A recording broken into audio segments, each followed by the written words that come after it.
is something that I've been working on for the past 20 years. And it's called, I call it, I call it Tools for Hope. And if this will, yeah. And I have actually a DVD on this. And this is a process that I do with every single person I ever work with. Every single client, supervisee. I do a lot of work with professional resilience, work with physicians. I consult with the second largest group practice of physicians in the country, helping them to develop resilience. I've worked with large healthcare organizations, helping them to develop resilience. And it always starts with this information. And what this is, in essence, is that I give every one of my clients an owner's manual for their autonomic nervous system. And most people don't have owner's manuals for their autonomic nervous system. Even the docs that I work with after 4 years of medical school and 4 years of residency, they understand everything that there is to know about the autonomic nervous system except how to live with one. And until you learn what's happening with your autonomic nervous system, mostly underneath of your awareness and consciousness, until you learn that, you're pretty destined and conscripted to be a victim of your autonomic nervous system. And this is truly a case of, as you learn better, you do better. So I want to walk you through. This first time is for you. This is for you to learn. But what you're going to find yourself doing more and more and more as you sit through this, I've just gotten thousands of emails, literally thousands of emails of people that have told me that this has changed their lives. And you're going to find yourself wanting to teach your clients this. And so you've got it on video. You'll be able to watch this as many times as you want. And that's what a lot of folks that have been through the training do, is they watch this a couple of times and begin to turn it into their own language. I found a way that works for me. You know, when I first started understanding and doing the work around this, and I've got about 200 citations just on this material. It's a lot of stuff, and I've been working on it for a lot of years. And when I first started doing it in 1998, was that I just started teaching clients about their autonomic nervous system, and I got excited about it, and I was talking about the hippocampus and the amygdala and the frontal lobe and the basal ganglia and the brainstem and all of that stuff, and my clients were going, and it wasn't grafting. So what I had to do was I had to figure out a way to turn this into an interactive, relationally based, engaging process. And I came up with this process that I call Tools for Hope. And it's pretty cool. And I'm going to do it with you. And so when I start this process with anybody, I ask them this question, whether this is a psychotherapy client, whether this is somebody I'm doing supervision with, if it's a physician I'm doing resilience work with, or if it's an agency I'm doing consultation with, is I always start with this question. Is your life stressful? And what do you suppose my trauma survivor clients say about that? They go, are you really asking me that? Of course it is. And so I nod. And I agree with them, and I take out my portfolio, and I take out my pen, and in the middle of that portfolio, I draw a line down the middle of the page, so it's split in half, and on one side I put cause, and on the other side I put effects. And I say, okay, I believe you, your life is stressful. Let's talk about what are some of the effects. I always start with effects. What are some of the negative effects of stress in your life? Would you please share with me some of those? And here is some of the ones that I get from my clients. Anxiety, overeating, irritability, depression, lack of motivation, sleep difficulties, relational problems. You know, that's just kind of a Whitman sampler of some of the negative effects that my clients report of stress in their life. And I collect those until they don't come up with any more. And then I say, okay, so what are the causes?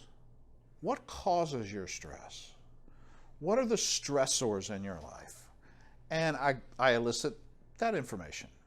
And here's some of the common ones I get. work, finances, spouse, traffic, demands upon me, politics, the news, health, aging, that stuff. And I get that list, and then as soon as I get that list, what I do is I turn around and I show them the data that I've collected from them, and I say these words. As long as you believe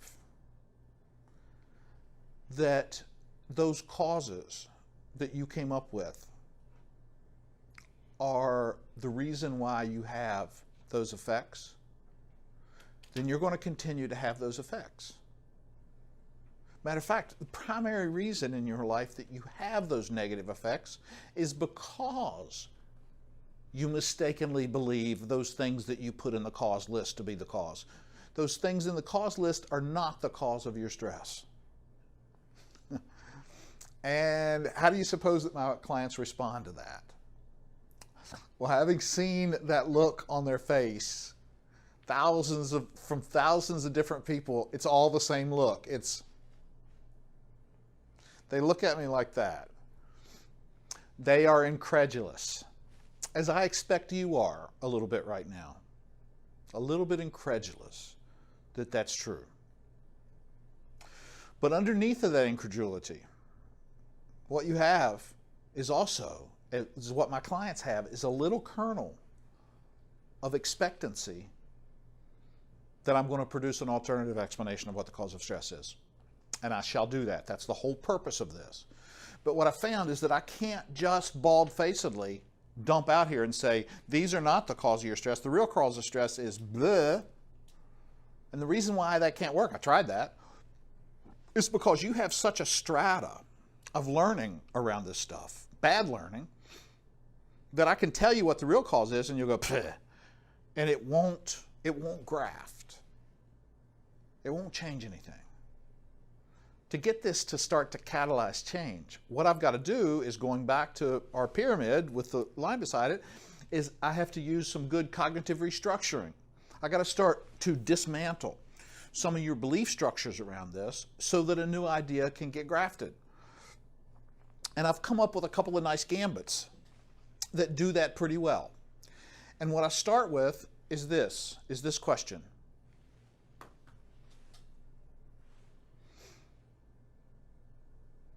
How many of you watching this? Are you who is watching this? I'm speaking to you right there. Are you totally and perfectly 100% safe right now? When I do this as a class and with an audience, and I do it I don't know, 6 or 8 or 10 or 15 times a month, I ask, would you please show me your hands of all the people in this room that are perfectly and totally 100% safe? No hands. And I just nod and I smile my little kind of Cheshire cat grin. And I say, and what I just learned from you is that there's a really good chance that your anterior cingulate has atrophied, for those of you not raising your hands. And you may want to get that looked after. And that usually gets a little chuckle. How many of you have ever heard of the anterior cingulate? It's getting a lot of press in our field right now. Starting in the early 90s with Daniel Amann's work around brain scanning. One of the things that he and others found in the early 90s is that people that had a high symptom, that reported a lot of symptoms around depression or anxiety, when they did a scan of their brain, a PET, a SPECT, or an fMRI scan of their brain, what they found was that this little pinky nail size structure, the anterior cingulate, that sits here, it's part of the gyrus system. It is underneath the corpus callosum. It's between midbrain and neocortex. This little pinky nail size structure is significantly diminished in both volume and electrical activity among those people who are symptomatic with psychiatric symptoms, depression, anxiety. Less volume, that's smaller, less electrical activity showing up in those scans. Now that's sort of interesting.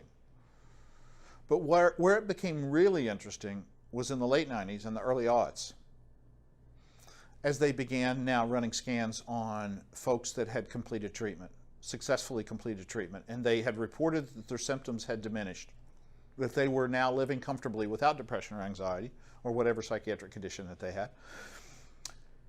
And that could have been through psychopharmacology or psychotherapy or combination of those. What the folks that were doing these scans started seeing was that the anterior cingulate was restored to normal or better volume, normal or better electrical activity. That's really interesting to me. And what it represents for our field is the first empirical data for clinical effectiveness, for treatment effectiveness that is not based upon patient report. And it's heralding the direction that our field's gone. Last year I went and saw Bessel van der Kolk do his 3-day training at, went up to Stonebridge in Mass to Kripalu and saw him do his 3-day presentation. And what he said, for those of you who are thinking about getting into trauma or are early in your career with trauma, he said, I would strongly advocate that you get trained in neurofeedback. That's where our field's headed. We're not going to become less brain-based, we're going to become more brain-based. And that's the direction that our field's going. In 15 years from now, there will no longer be a mental health field. We'll still have jobs, but we're not going to be called mental health anymore. We're going to be neurofeedback specialists. Our clients are going to have an apparatus they wear, but by then, 15 years, it'll probably be an implant that is collecting real-time brain imaging and that's reporting that real-time brain imaging, transmitting that real-time brain imaging to a computer program that's analyzing brain activity, seeing what parts of the brain that are overactive and underactive, and then it's going to spit out behavioral, psychotherapy, psychopharmacological, diet, exercise, relational activities, all these things that need to happen to be able to balance and repair whatever neuronal sequencing that is out of balance. And when our clients follow through on doing those processes, they're going to find not only do their symptoms dissipate, that their lives are going to optimize. And that's kind of exciting. But that's for a different class.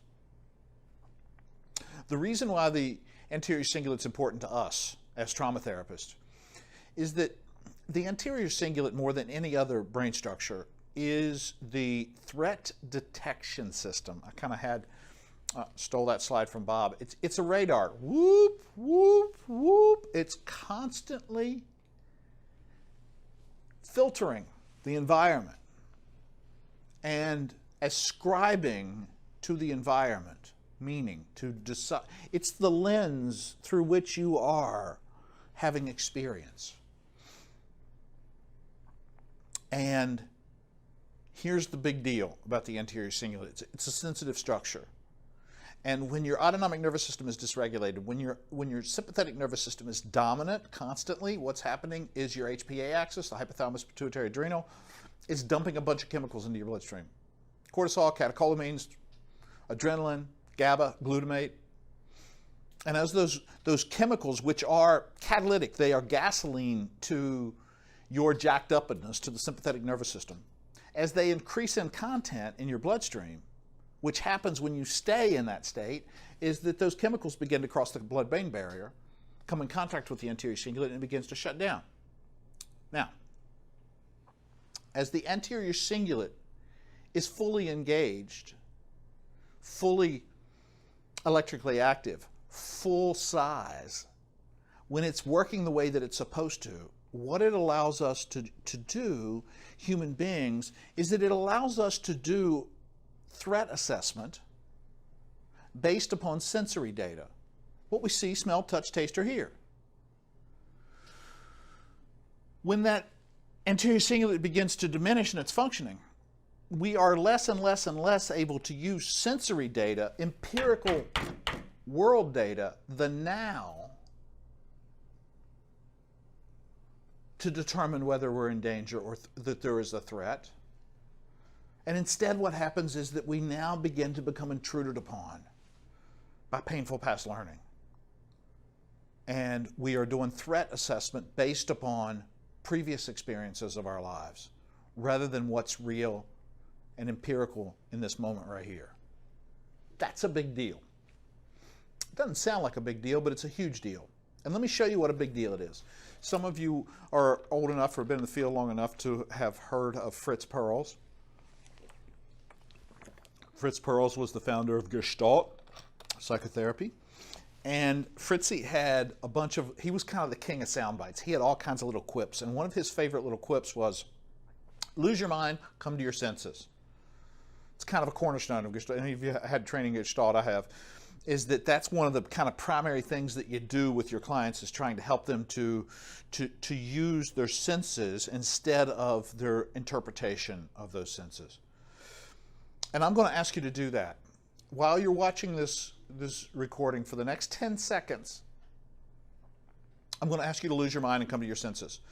So I'm going to ask you to scan the room that you're sitting in using just your sensory input without adding any meaning about a bottle or a black portfolio that I got beat with when I was a child, or a pen, or anything else. Just looking around the room that you're in. And find something in that room that is dangerous.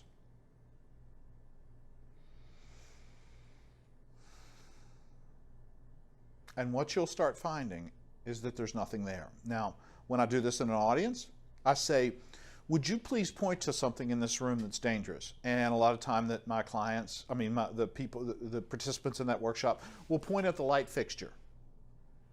And they'll say, that chandelier could fall. And I'll say, you're absolutely right. But I didn't ask you what could be dangerous. I asked what is dangerous. And I go and I walk and stand under that chandelier. And then I ask them, I look them in the eye and say, am I in danger right now? And they say, you could be. And I say, you're absolutely right. But am I? Use your senses right now. And what they start seeing in that moment is that light fixture, while clearly it's going to fall someday, it's not staying up there forever. It is not falling right now. So right now, I'm perfectly 100% safe standing under that light fixture that someday is going to fall. It's just not falling right now. If the plaster starts raining down and it starts shaking and jerking, then yes, there's sensory data to say that things are not safe up there. Let me get out from under it. But when there's no sensory data, then I'm able to just be under that and be perfectly safe in that moment. Sometimes they point at wall sockets. And I say, you're now being intruded upon by your painful past learning. Now, if I go stick my tongue in that light socket, then absolutely, it is a danger to me. But look at that light socket over there. The closest person is 12 feet away from it. How is that endangering anybody in this room? Well, it could catch on fire. Absolutely it could. Is it? And I go through this, and finally somebody in the audience will go.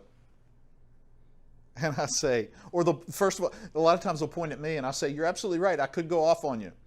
There have been times in my life when I have been dangerous to myself and others. But it turns out right now, look at me. I'm inert. I'm sitting in this chair. I'm not doing anything. Now, when I pick up a pen and I come after you and trying to stab you in the throat with it, then yeah, I'm dangerous. But look at me. I'm inert. I'm not doing anything. I'm just sitting here. And then finally somebody will point to their head. And I say, yeah, those thoughts are scary. They're not dangerous, though. You know, when the voices in your head are telling you to stab yourself in the throat with a pen, you're not in any danger when the voices in your head are talking to you. You're only in danger when you begin listening to them and when you begin engaging behaviors upon what your head's telling you. As long as it's just digital and it's just information, there's no danger in any of that.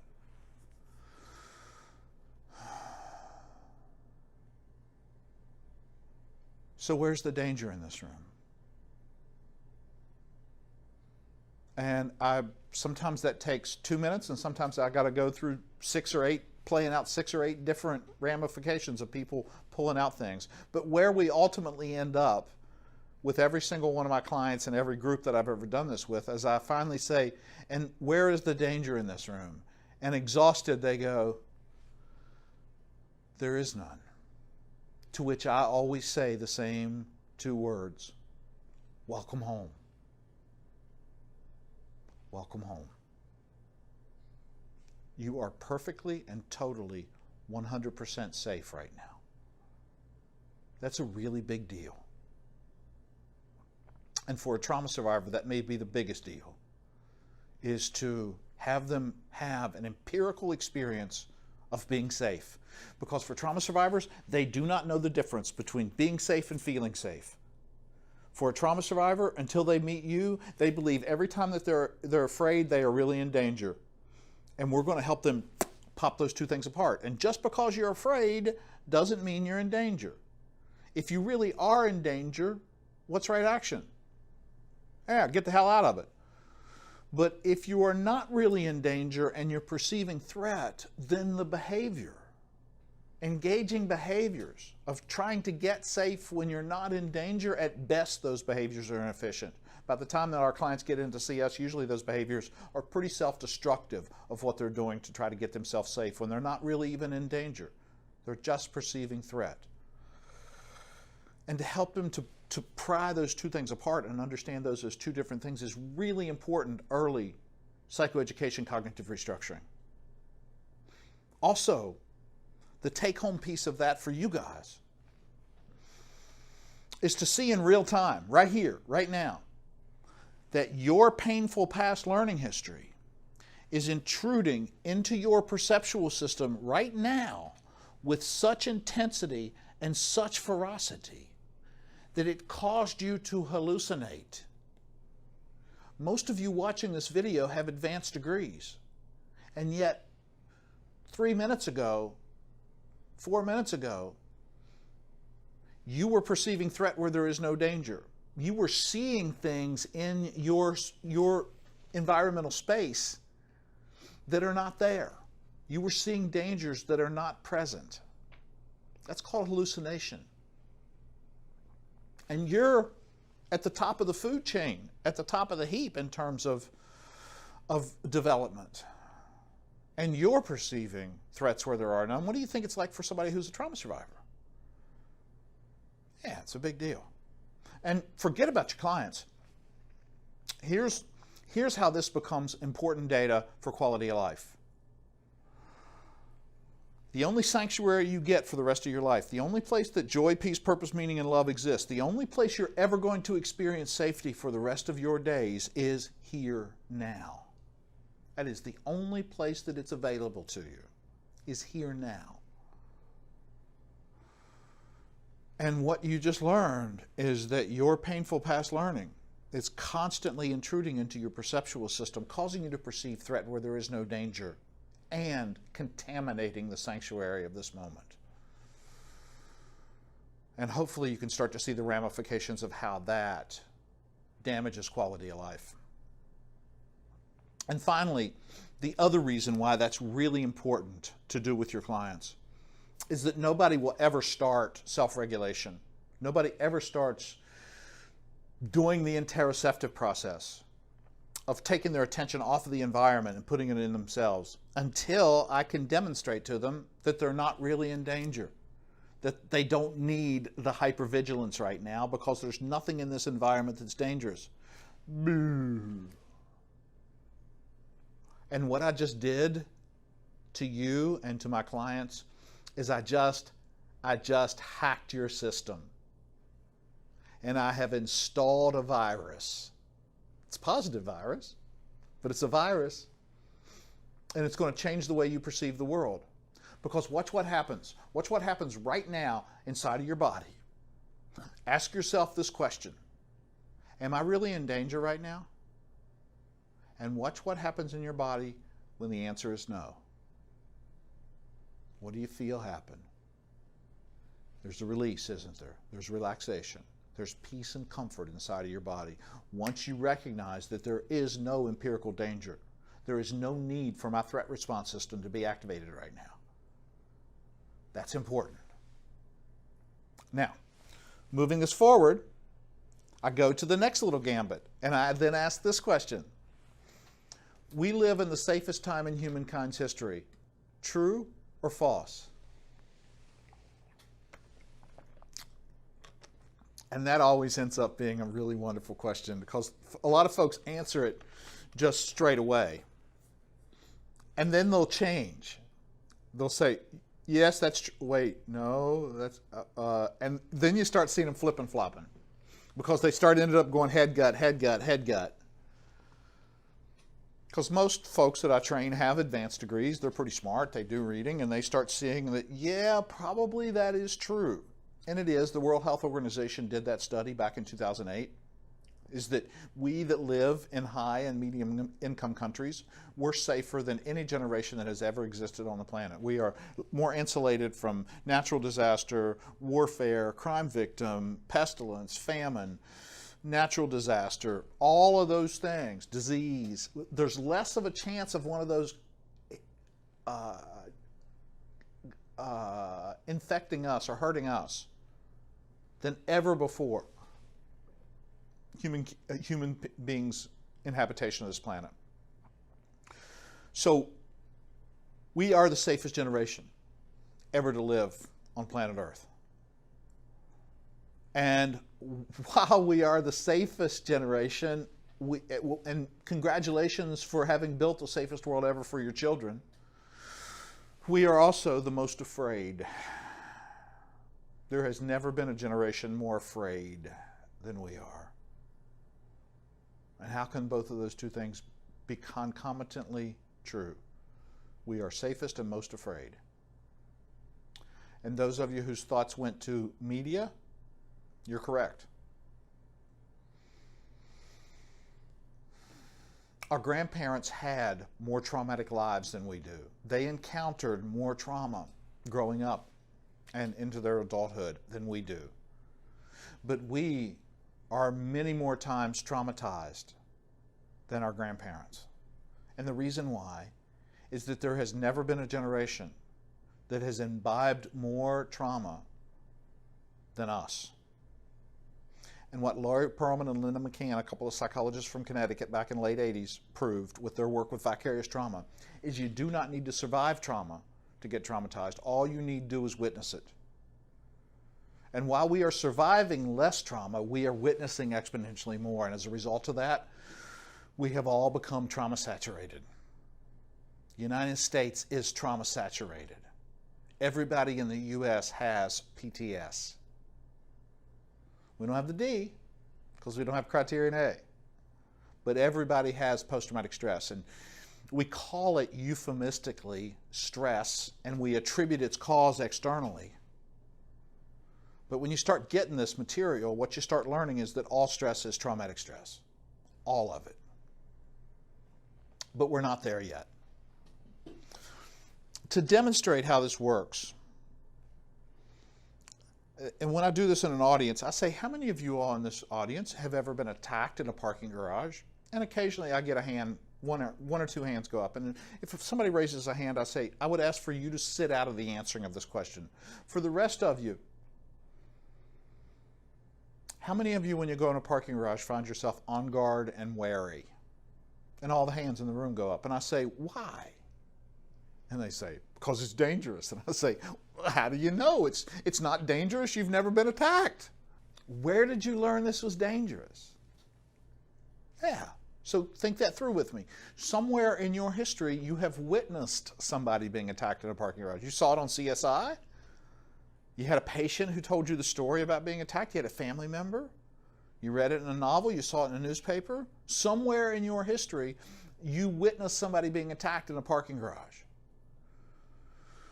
And what you did was you carried with you. That was a learning experience when you did that witnessing. And you encoded that as a small little trauma, even though you just witnessed it. And so the next time you show up in that context, what's happened is it's sensorially similar to the learning. It's parking garage. It fits with this learning experience. So what happens is that painful learning, even though it was witnessed, not experienced, just witnessed, has come forward, hijacked your perceptual system, and causing you to perceive threat in that parking garage where you have never really been in danger.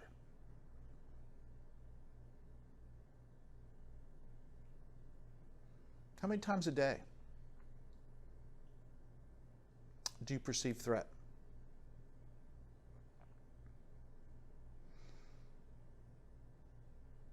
Most times when I ask that question in an audience, I hear a lot, and I say, yeah, me too. I got an intrusion right now that I just want to share it. I did this training here in Phoenix for PESI. Did a training, it's been 2 months ago, 3 months ago, at a hotel here in Phoenix. And I got to about this place, and there was a man in the back of the room that was becoming increasingly agitated as I was going through this. And right about here, he 6'5", 2 1/4, 240 pounds, late 60s, probably mid 60s. He, African American, stood up and said, "Hypervigilance has kept me alive, MRFer." And he said the words. Woo, you could have heard a pen drop in that room. And he was angry at me. And I asked him if he would be, and I said, the first thing I said is, you're absolutely right. It is why you're still here. But it's been getting in your way where you've no longer needed to have hypervigilance. And I'm wondering if you'd be willing to allow me to continue, because we're going to a different place, I promise you. And he sat down with his arms folded, and he suffered through the rest of that day. Day 2, it's 2-day training. He was engaged the whole day, and he sat back there, and we finished the day, and everybody got their certificates and left, and he waited. And there was a bunch of people that came up and talked to me. I probably spent 30 minutes, 40 minutes talking to folks after the training. And he sat back there and waited, and he watched, and he was on his phone, and he was writing stuff, and he just, he was 30, 40 feet away from me, and he just sat back there until everybody else left. And then he got up and he collected his things, and he started walking towards me, and he looked me in the eye, and he kept walking towards me. And I was like, man, I don't know what's going to happen. And I just kept relaxing. I was like, it's going to be okay. It's good, and I'm trying to do all that self-talk. And he walks right up to me and he's walking at a pretty brisk pace, and he raises his arms out. And he hugs me.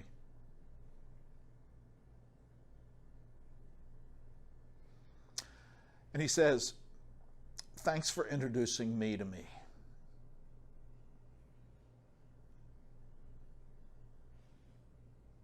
That's what this stuff does. Completely changed his whole life for the rest of his days. Complete shift. And it's got to start, you got to teach folks this. How many times a day do you perceive threat? I'm a Southern boy. I grew up in the South. There's an ethos among Southern males that I ain't afraid of nothing. Nothing. I went to the emergency room a lot as an adolescent, proving I weren't afraid of nothing. My nose has been broken 7 times, proving I ain't afraid of nothing. It took me well into my 40s before I could finally cop to the fact that I'm afraid of just about everything. There is rarely a moment of waking consciousness that I am not perceiving threat. I'll leave you to work out your own algorithms. But let's talk about what happens inside of a body that is perceiving threat. What's that body do when it is perceiving a threat? There's all kinds of physiological processes that happen. Heart rate increases, respiration rate increases while the volume simultaneously decreases. There is dilation of pupils. There is the shutting down of the GI system. There is the changing of the circulation to large circulation to center mass, large muscle groups diminished out to the periphery. Bunch of physiological changes. The HPA axis engages, biochemistry changes while we're perceiving a threat.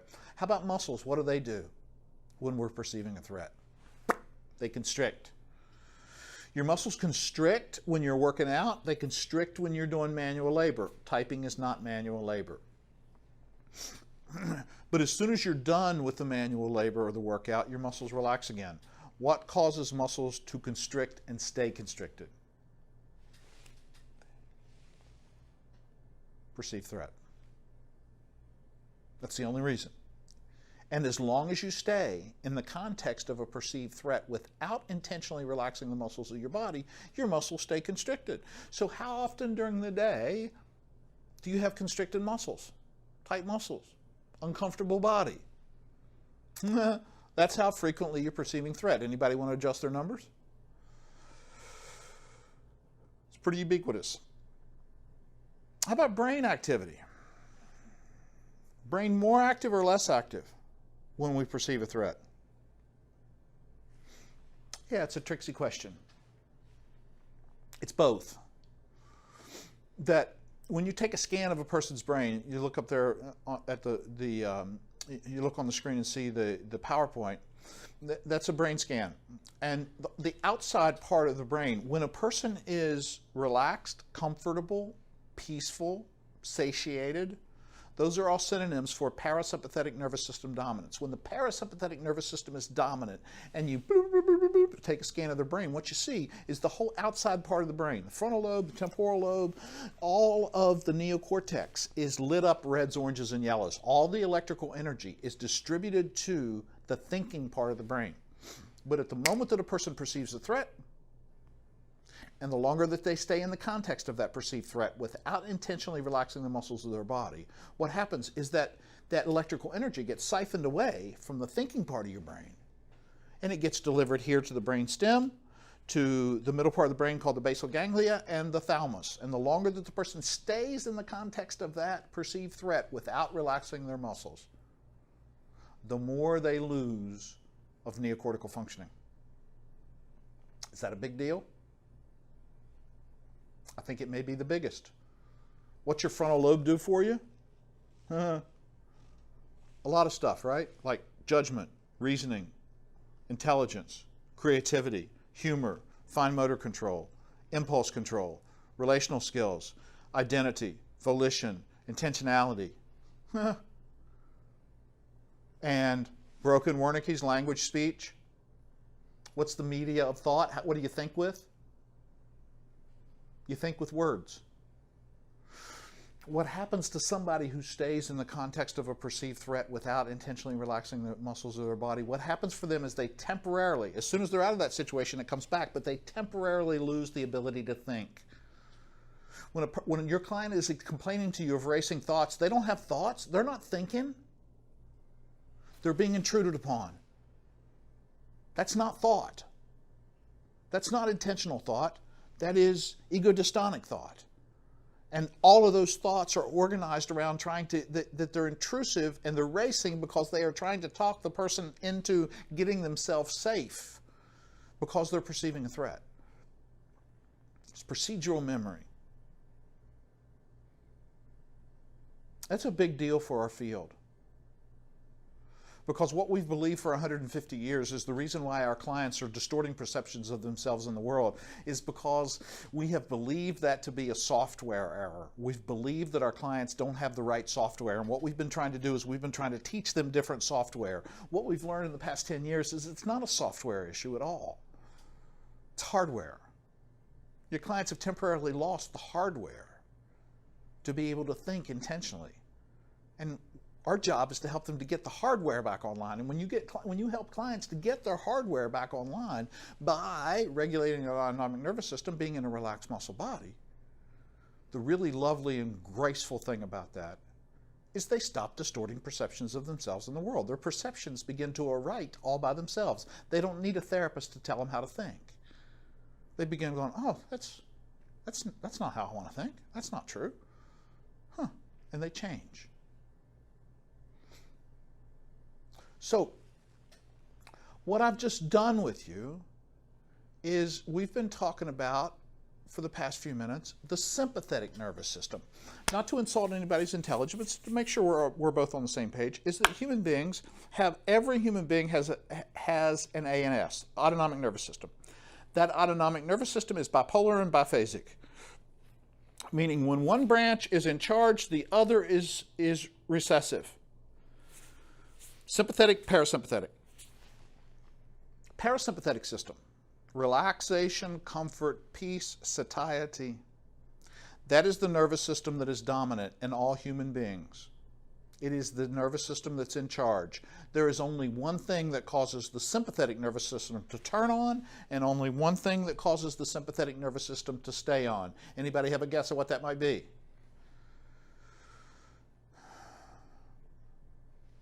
One thing, perceived threat. Not real threat. I could be behind you with a handgun, and I've got 3 pounds of pull on the trigger. Are you in danger? Absolutely you are. If you don't know that I'm there, you do not have sympathetic nervous system activation. It requires the perception. And as long as we're perceiving threat, then what happens is that sympathetic system jacks up. It stays online. Now, let me not give the sympathetic nervous system a bad name. I wouldn't want to live my life without one. It's where joy comes from. It's where excitement. It's where passion. It's where energy comes from. I would not want to be without mine. The problem is that it was never, ever built to be dominant. It was all animals. It is built to have a burst of energy, and then we come back off of sympathetic nervous system, back down here towards parasympathetic, where we have maximal functioning. Gazelle being chased by a lion, and that gazelle's running as fast as it can, and it's hopping through the field, and the lion suddenly sees another gazelle that's not running as fast and diverts its course and goes after that gazelle. This gazelle keeps running, finds a copse of trees, and 2 minutes later, that gazelle is grazing. Back to chill. That gazelle's not on Facebook going, "Oh my God, you wouldn't believe the size of those teeth. It was coming after me. It was going to kill me." They're chill. It's done. It's over. Human beings are the only animals that continue to put ourselves in the context of perceived threats without regulating. Why do we have a sympathetic nervous system? What's its purpose? And almost every training that I do, somebody will bark out survival. And I say, when I hear that, I go, yeah, you're right, if this workshop were 25,000 years ago. But it's not 25,000 years ago. And what happened 25,000 years ago in the noggins of human beings' heads up here is we got a prefrontal cortex. And with that prefrontal cortex, we became the first and only animals in the kingdom that have the ability to discern the difference between a real versus a perceived threat. Every single other animal on the planet, when they perceive a threat, they are compelled. They don't have a choice. They are compelled to attack or run away from that perceived threat. We're the only animals that can sit out on our back porch, drink our mint iced tea, watch the snake crawl across our back porch, and just marvel at what a beautiful animal that is. And watch it crawl on away. We don't have to do a thing. We're the only ones that can do that. And you know what? I think that is a holy and blessed gift given to us by God or evolution, depending on how you look at that.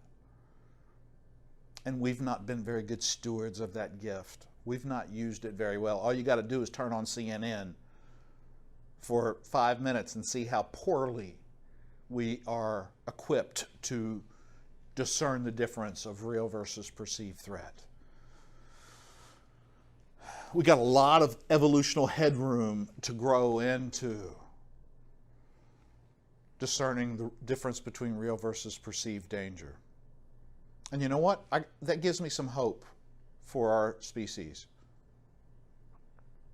The reason why we have been slow to grow into this capacity to discern the difference of real versus perceived threat is because the prefrontal cortex came with a curse too. And the curse of the prefrontal cortex is learning. And what's happened for us is that every single painful experience we've ever had in our life, every single one of them, is encoded and stored.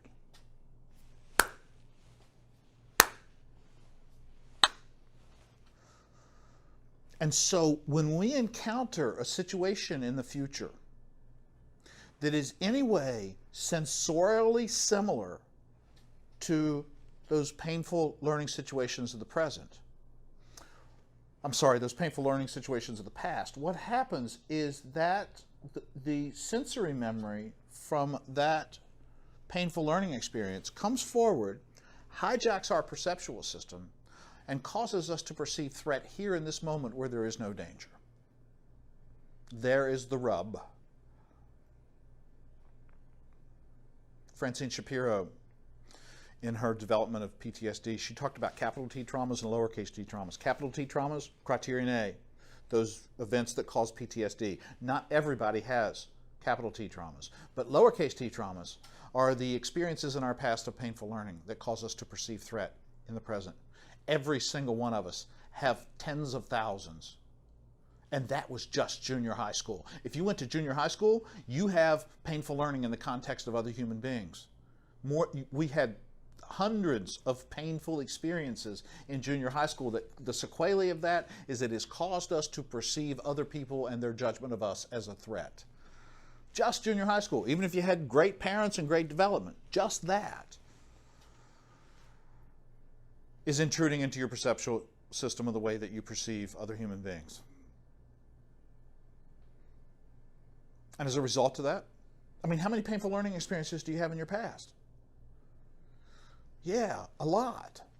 What that means, for those of you, follow me on this, I hope you're seeing it. What that means is we wake up in the morning and walk out into our day, and we walk out into a jungle. It's not one after another. It's a constant matrix of encountering situations in our lives that we perceive as threatening. And we're not regulating through those situations. We're just hacking our way through this jungle, fighting our way through situations that are rarely really dangerous. Our threat response system is jacked all the time. It's killing us. Shortening our lifespan in half, if you read Bob Scare's work. It's causing our immune system to attack ourselves. We're literally killing ourselves trying to stay safe.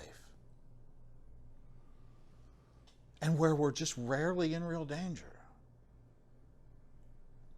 Which brings me to the most important question of this training.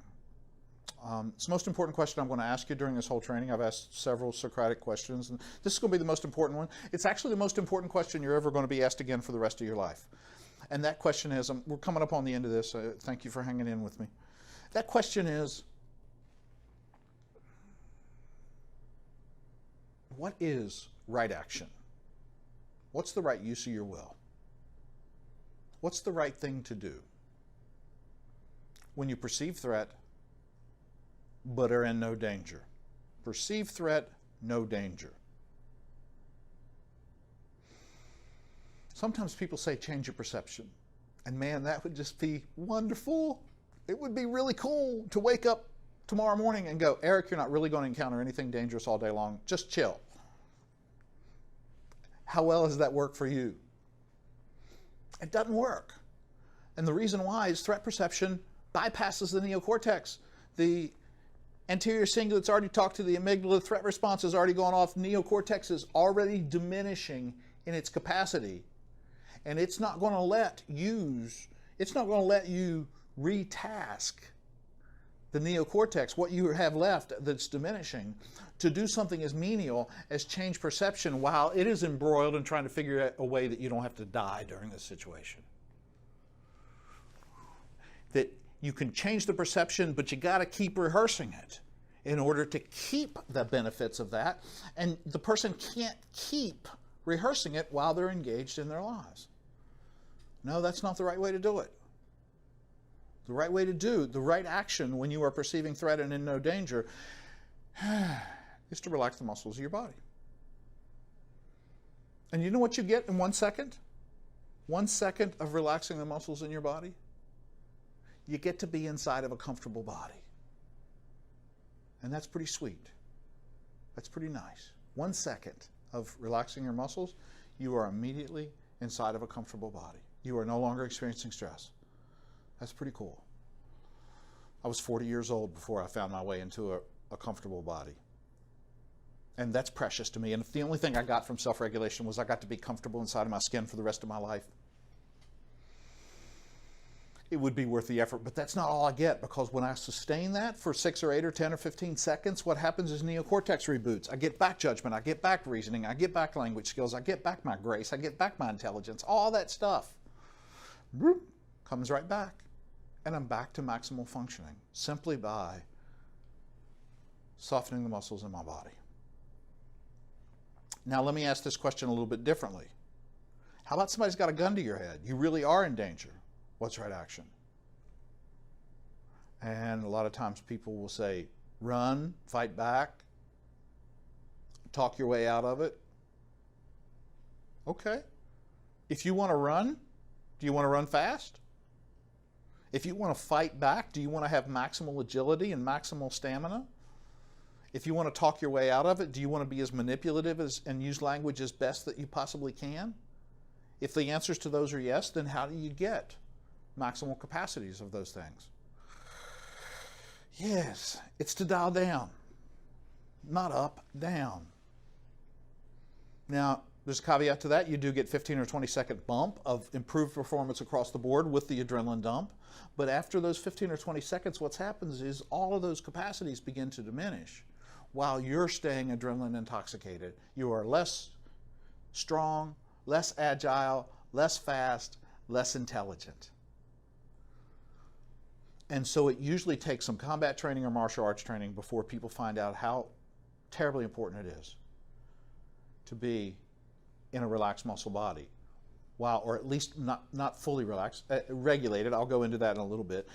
Dialed down, not dialed up, so that you can maintain maximal functioning. And any of you who work with combat veterans or law enforcement, I just want to put a plug in for Lieutenant Colonel David Grossman's book. Get this book in their hands. It's called On Combat, and it's just a whole lot more palatable for somebody who is a warrior or who has been a warrior to hear about how important it is to be in a parasympathetically dominant system from somebody who is also a warrior. And Grossman talks about how important it is to stay regulated while you're in combat, lest you kill yourself or your squad mates. He preaches the same gospel that I've just been preaching. So, right action is to get in a relaxed muscle body. And if you look at the PowerPoint slide, I want you to just take notice of what happens when we put ourselves in the context of perceived threats. And if we do not relax the muscles of our body, it's always going to be the same outcome. You're always going to act out aggressively or avoidantly to that situation. Harken back to this. Aggression or avoidance is those are not choices, are the only pathways left to us when we lose neocortical functioning. And what I want you to pay attention to now is look in that first column of what happens physiologically. And in that first column, physiologically, you see all of those different changes, and what they all have in common is energy. That's what the sympathetic nervous system does, is that it infuses your body with energy. All of those changes are the result of more energy in your body. And what the sympathetic nervous system does is it just keeps adding more and more and more energy. And then look at what's happening simultaneously in the second column, is that as the energy goes up, brain functioning goes down. And so when the energy becomes so high and brain functioning becomes so low, what's going to happen is we're going to reach threshold of where there's so much energy in the body that you've lost the brain power to be able to manage and stay on top of that energy. This is really important. Matter of fact, this may be the most important thing that you're going to learn from this whole course. Is as that energy is up, as the neocortical functioning is down, we stay in that situation. No amount of devotion, no matter how much you care about a set of principles, you will not be able to maintain fidelity to those principles. You will find yourself acting out in violation of those principles, no matter how much you want to stay true to them. Said a little bit differently, every one of you who are watching this, who have ever done any behavior for which you are ashamed, You did that behavior while you were in the context of a perceived threat, and you failed to relax the muscles of your body. And said yet finally a different way? Any of you in this room, any of you watching this video, any time in your life that you ever violate your integrity, anytime you're snarky with the person that you've chosen to love, anytime you yell at your children, anytime you flip the bird in traffic, anytime you take shortcuts at work, every single one of those violations of your integrity for the rest of your life is a fight or flight behavior. And as we teach our clients, but more importantly, as we learn ourselves how to confront the perceived threats of our lives in a relaxed body,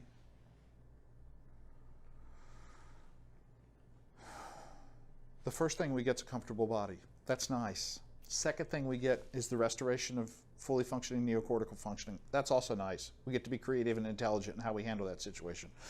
But the third thing that we get, and the thing that I think is most precious, is we find ourselves being able to stay on the beam of our integrity, our morality, that no matter who's yelling at us, no matter who's demanding what from us, no matter what our bank account says, we're able to walk through those situations with comfort in our body and with being able to be on point, on task with what is true and right for us. You want to watch your clients light up? Show them how they can live a principle-based life. The reason why our clients have failed to live a principle-based life is the same reason that we've failed. We walk into those situations in our lives where there's high demand and we perceive it as a threat, and what do is that we just get instinctual. Our space collapses and we go, "Urgh!" We muscle and we brute force our way through those situations. We become so energetic with diminished neocortical functioning that we find ourselves acting out aggressively or avoidantly. The only way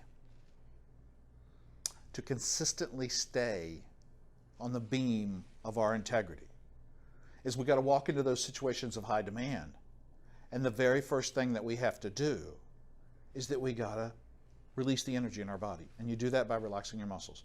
And what that does immediately, within 1 second, is you are no longer compelled. As long as you're jacked up, you are now compelled to get out. There's a driving force inside of you to get the hell out of this situation, survival. But at the moment that you relax, now you're not compelled to act. You're just there. You're not in any danger. And then what happens in a few seconds is the neocortex comes back online. And now you have an adult in the room that can say, you got a little space, and you can say, Eric, how do you want to be when people are being critical of you? Oh, I got choice. I don't want to get down there in the mud and roll around with them. I've got that t-shirt. Let me walk through this situation and just leave them to their devices and go on to be around people that care about me. And as people begin to practice this process of self-regulation, what they start doing is they start finding themselves laying their head on the pillow at night, looking back over their day and go, oh wow, I didn't breach my integrity one time today. I was totally true to my principles. I don't know how you live a better life than that. As best I can tell, that is the top of Maslow's pyramid. That is a really good definition for what self-actualization is. And so as we are able to help our clients to be able to self-regulate and coach them for doing that, then they start finding themselves not only being in comfortable bodies, not only maximizing neocortical functioning, but beginning to live in the ways that they choose to live, symptom-free and in alignment with their principles. And so here is just a nice kind of listing of the benefits of developing that capacity for living with, for intentional living and self-regulation. So to finish this process up, I'm going to come back to that when I do the next capsule on self-regulation. I'll return to that curve. But finishing this up, a little bit ago, you would have had me believe that those things on the left were the causes of the things on the right. tried to sell me swampland. And I hope as you have sat through this, you've seen that this is a little bit more complex. It's not a causal relationship. Those things on the left are not causal. What causes stress is the painful past learning, and then that causing the perceived threat, which then produces sympathetic dominance. Again, sympathetic activation is not stress. It's just energy. It's only when it sustains for 2 or 3 or 6 or 8 or 10 minutes. That's when it starts becoming symptomatic. And the advanced course of this is when you start understanding what stress symptoms are, is really it's biofeedback. That is your system telling you. What a stress symptom is your system telling you you got too much energy in your body. It's not affliction. So to explain this and to finish this up a little bit differently, if we attached a different colored thread to each one of those boxes, you see work, finance, spouse, traffic, politics, demands, health. We stretched a different colored thread to each, or affixed a different colored thread to each one of those boxes, and we stretched that thread out to the left, and a couple of feet or so, and we let that thread represent your lifeline. And back over here on this side is your birth, and the box is your present. I can sit with anybody that's watching this right now, and we can start at the present and trace that back through time on the line of demands, or the line of work, or the line of finances. And what we're going to find as we go back into your life is there are discrete moments during your life of painful learning associated with each one of those boxes. So when you step in to those situations here in the present, what's happening is all of those painful learning experiences associated with that context, traffic, spouse, demands, health, all of that painful learning is intruding into your perceptual system, causing you to perceive threat here in this situation where there is no danger. You are just like a combat veteran that hears a loud noise. It's not the loud noise that is causing the exaggerated startle with the combat veteran. The loud noise is triggering, activating the combat experiences, the sensory memories from combat. Those sensory fragments are coming forward, hijacking the perceptual system of the present, causing that combat veteran to now perceive threat in this situation where there is no real danger, producing a very intense electrochemical response inside of their body, enough to have them have exaggerated startle. It's not the environment. It's what's going on inside of me. And that's been the whole purpose of this process. Everything that, since I asked you, is your life stressful until now? The whole purpose of that has been to move from an external locus of control to an internal locus of control. I work a lot with nurses. I speak a lot at nursing conferences, and when I speak at a nursing conference, I ask this question first. First thing I say is, or not a question, I make a statement. Out in front of the audience, I stand out there, they're all looking up at me with smiley, happy faces because they're not at work. And the very first thing I say to a room full of nurses when I do a keynote is, there's not a one of you in this room that have a stressful job. How do you suppose that goes over? They're looking up at me and I say that and they go, and the whole room roils. And it takes a couple of minutes for me to just let them settle down. And then what I do is I walk this through with them. And I show them, like hopefully you're starting to see right now, you watching this do not have a stressful job. Your job's a haunted house. You go to work and you got stuff jumping out at you all day long. And because of your painful past learning, you are imbuing these people and activities and happenstances with perceived threat. And you're not regulating your way through that. You're just brute forcing, hacking, grinding, muscling. And the only relief that's available for you is get me out of this day. And what's been really fun to work with tens of thousands of healthcare professionals and teach them to start to regulate. And when they can start to regulate while they're at work, then work is no longer damaging to them. It no longer hurts. It becomes fun again. They rekindle mission. They have a sense of joy of going back to work because they're not in distress once you begin to practice self-regulation. And that's really cool. And this is what I teach every single one of my trauma survivor clients. Because, watch this. Here's the reason why I do the psychoeducational piece. How motivated are you right now to learn how to regulate that autonomic nervous system of yours? There's some motivation to do that once I've kind of unpacked all this stuff, which is the reason why I want to do that with my clients, so that we've maximized motivation so that when I teach them this, they're going to have expectancy and willingness to learn it. So this finishes up with this simple statement here. There is only one cause of stress that has been, is, or ever shall be in the life of all human beings. And the single cause of stress is the perception of threat and then the subsequent autonomic nervous system dysregulation resulting from that dysregulated perception of threat. There it is. That's the cause of stress. So I hope you continue along with me to the next capsule, because now we're going to learn how to regulate that autonomic nervous system of yours.